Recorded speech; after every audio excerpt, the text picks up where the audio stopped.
नमस्कार दर्शक बंधु ऋषुआसु बोयरगढ़ फार्म को आपन को स्वागत। तो आपण मान आम आ गोटे नुआ वीडियो नहीं आसीचु।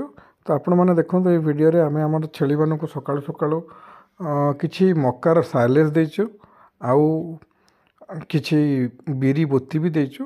तो देखो आमर छेली मैंने केते आग्रह सहित खाऊचंती छोट छुआ ठारू नहीं कि बड़ छेली पर्यंत से मानक सकाळे दिखाई खाद्य से खाऊचंती। आपण मान वीडियो टी देखंतु। तो आपण मानक मोर गोटे प्रश्न, आपण छेली कौन खाया भल पाती? सुखिला खाद्य माने जमती कि बिरी बोती हो कि मुग बोती हो कि बादाम बोती हो ना मका साइलेज ना आप दुईटा एक दौरान मत कमेंट मध्यम जनइबे। आमे किंतु दुईटा एक दौचु बिरी बोती सहित बिरी मुग बोती सहित कोलथ बोती आउ ता सहित आमे किछि साइलेज मध्य देई थाउ आम छेली मानक। तो आपण वीडियो टी संपूर्ण भाव देखंतु, आपणकर सांग बंधु परिजन और चाषी भाई मान सहित शेयर करूँ और आम चैनल टी सब्सक्राइब करूँ। जय जगन्नाथ।